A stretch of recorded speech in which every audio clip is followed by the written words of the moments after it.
Ayun mga kapatid, magandang hapon po sa inyong lahat at narito naman po ako at muling magbabalik upang i-update sa mga nag-order sa akin na nagawa ko na po yung bracelet na Satur na may 10 elements.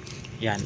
Ang bracelet na ito ay galing sa iba't ibang uri ng klase ng kahoy na gawa ng kalikasan. Ayan, na inassemble at pinagkaisa at ginawang bracelet.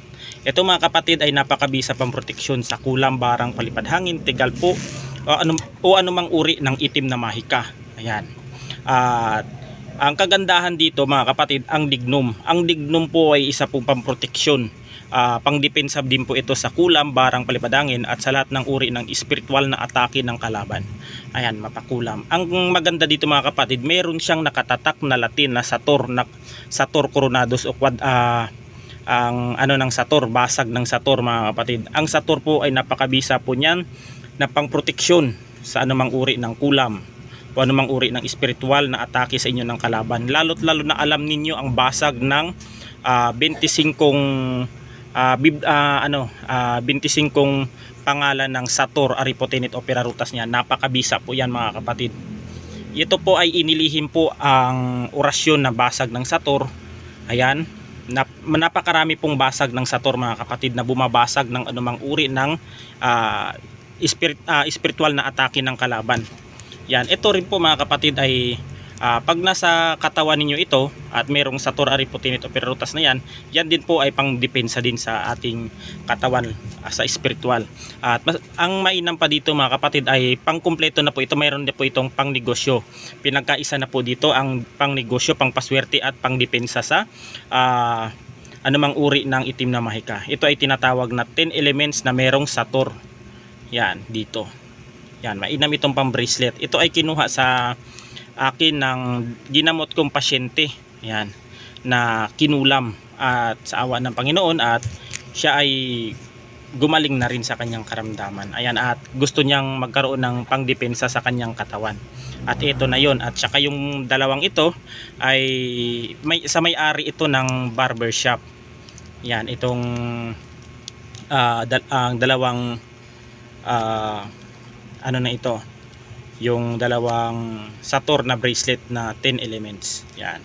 At ito naman ay dumating na rin yung isang pinagawa din ng isang sabungero. Yan, nagsasabong siya mga kapatid. Ayan, at nagpagawa siya sa akin at pinapanday ko sa kakilala kong antingero din. Ito ay mainam po talaga sa sabong. Ayan, itong tinatawag na manok ni San Pedro. Ayan, ito ay pinagawa niya talaga, pinasadyan talagang ipagawa sa kaibigan ko. Ayan, ito po yung niyan. Meron po diyang Latin mga kapatid. Meron pong Latin. Ito ito yung niyan, karagdagan mga kapatid sa manok ni San Pedro. Yan, ito yung pamamaraan. Kapag magsusugal ka, huwag mong ipahalata na binibigkas mo ang orasyon at bigkasin lamang sa isip bago magsugal at hawakan sa iyong kaliwang kamay ang agimat na pampaswerte sa sugal. Ito din ay pampaswerte din sa pera, negosyo at trabaho, sabong, sugal, career at etc. Ayan, narito po sa baba ang orasyon niyan.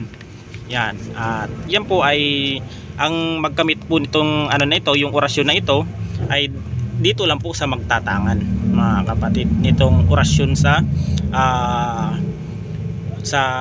sabong. Ayan, yan po ang kalimitan diyan. At mainam yan sa sa mga nagsasabong, sa mga sabungero talaga. Ito talaga ay pinasadya talaga ng client ko na siman na magpagawa ng ganyan. Ayan, at dumating na at kukonsagrahan ko mamaya, bubuhayin at natin natin sa client yung mga pinagawa sa atin ng 10 elements at saka ito. Yan. At saka yung isa naman ito, yan, itong regalo ko ito sa aking sa kagrupo ko sa MMTF. Yan, si Bro Samuel, yan ang founder namin sa MMTF. Yan, sa mata ng Masa Task Force. Yan po. At ito po ang ko sa kanya parang ipagkakaloob ko sa kanya mga kapatid yung tinatawag na gumamela series na may infinita sa likod. Ito mainam mga kapatid, mas maganda ito sa pag-a-apply ng trabaho.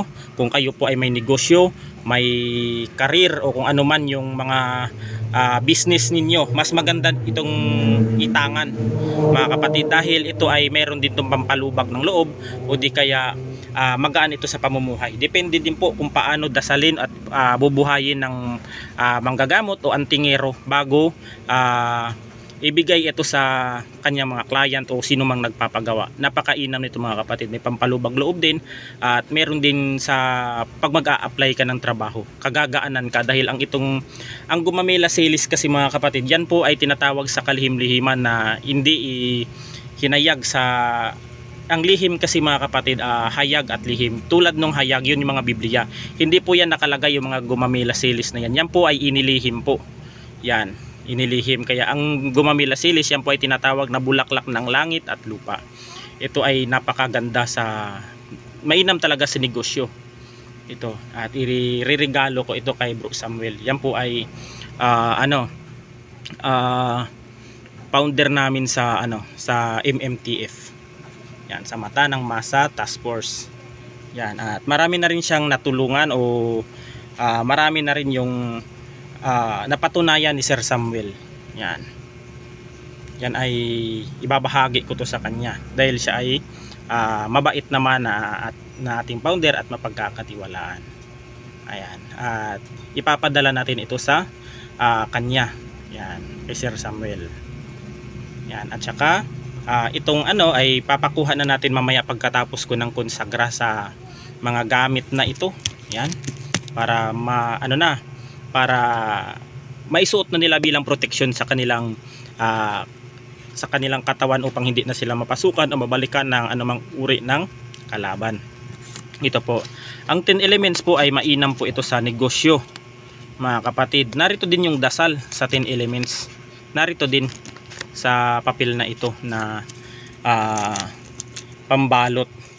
Siyempre pag kumuha ka pag nagpagawa ka ng mga ganito ay kasama na talaga yung dasal dyan.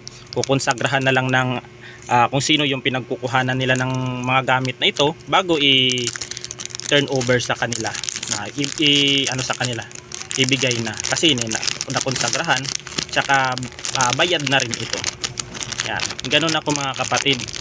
Kasi pag nagpapagawa kasi sa akin mga kapatid, sana po maintindihan po ninyo, wala po akong siyempre pag nagpagawa kayo ng mga ganito, siyempre ang materyales niyan bibilhin ninyo. Wala po akong ganyang kalaking puhunan. Okay sana kung bastante yung puhunan ko sa paggawa ng ganito at pag order ninyo kuha nyo kaagad. Wala. Ang lang dyan, ang magandang gawin ay pwede rin ninyong mag-payment kayo, tapos hintayin na lang ninyo na dumating yung materials, gagawin ko at saka ibigay ko sa inyo. Ayan po, konting pasensya lang at konting minsan din kasi nadidelay din ang papadala ng mga gamit tulad ng mga sangkap na ganito para magawa. Madali lang naman gawin to mga kapatid, kaso ang problema lang yung mga materials minsan natatagalan din, may mga problema din sa opisina. Yan, kaya konting intindi na lang. At mamaya ay kumatapos ko nang makonsagrahan itong mga bracelet na ito at saka ito, ay pwede na nating ipapadala o di kaya ibigay na natin sa nag-order nito. Ayan.